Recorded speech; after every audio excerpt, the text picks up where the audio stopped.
অনেক মিডিয়া সমাজের যে অনৈতিক কাজগুলি হয় এগুলো যদি আপনারা যথাযথভাবে উপস্থাপন করেন, দেশ ও জাতি জনগণ এতে লাভবান হবে।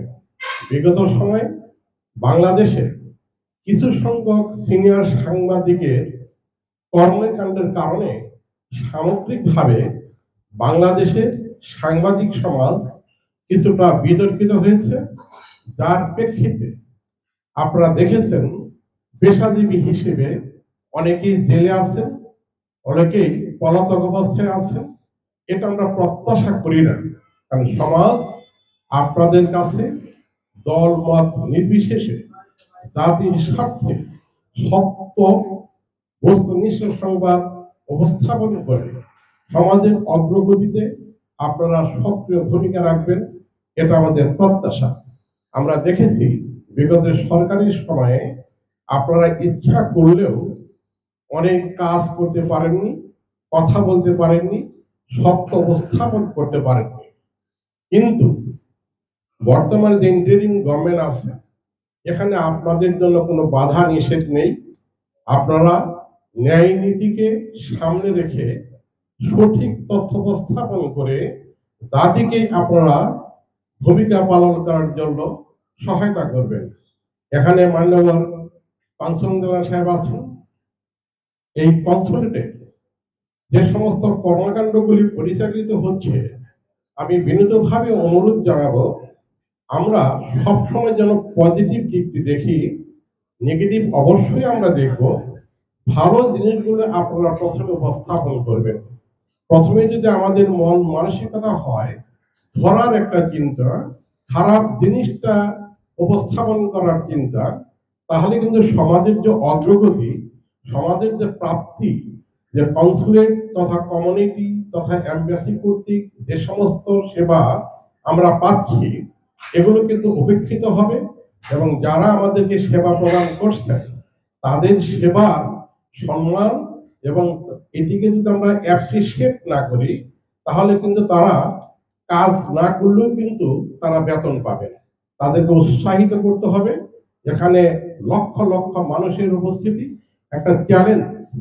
আপনারা জানেন বিশ্বের বহু দেশে এমনও দেশ আছে যেখানে 10,000 মানুষ নেই, সেখানে আমাদের রাষ্ট্রদূত মহোদয় আছেন।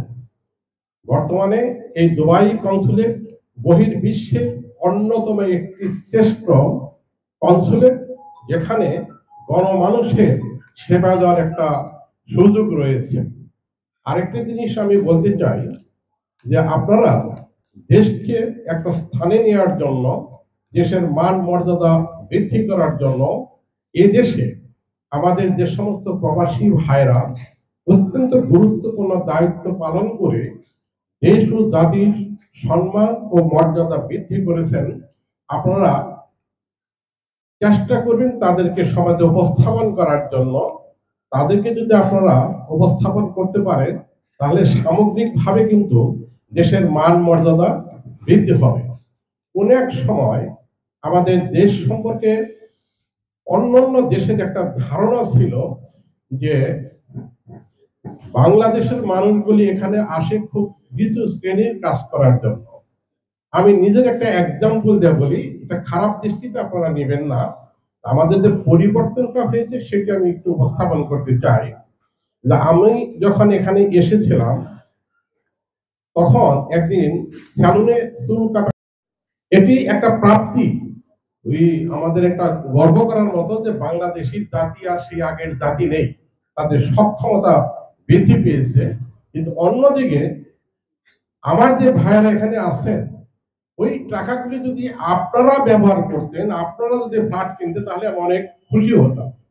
কিন্তু খারাপ জিনিসটা আমি বলতেছি যে যারা কিনেছেন আমরা, আপনারা কেউ না।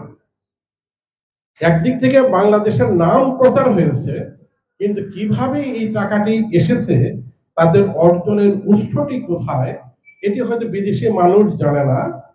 প্রাপ্তি এবং ঘাটতি দুইটাই আছে। এই বিষয়গুলি আপনারা দেখবেন যে টাকার বিনিময়ে আপনারা বিক্রি হয়ে যাবেন না, কারণ টাকার সমাজে প্রয়োজন, সকলের প্রয়োজন, কিন্তু আপনাদের যে দায়িত্বটা রয়েছে সমাজ গঠনে, এটা কিন্তু আমি মনে করি সাংবাদিক হিসাবে সবচেয়ে গুরুত্বপূর্ণ দায়িত্ব হচ্ছে সত্য উদ্ঘাটন করে অন্যায়ের বিরুদ্ধে কথা বলে দেশকে এগিয়ে নেওয়া যায়। অতীতে যাই ঘটুক না কেন, আমরা কথা বলতে পারি নাই, আপনাদের সান্নিধ্যে আসতে পারি নাই, আপনাদের সহযোগিতা করতে পারি নাই। এখন থেকে আপনাদের আশ্বাস দিচ্ছি, মাননীয় কনসুল জেনারেল সাহেব এখানে আছেন, উনি নির্দ্বিধায় নিঃসন্দেহে দল মত নির্বিশেষে আপনারা যারা দেশ ও জাতির জন্য কাজ করবেন তাদের সাথে থাকবেন, ইনশাআল্লাহ আমরাও থাকবো। এই আশ্বাস ব্যক্ত করে আমি আমার বক্তব্য শেষ করছি।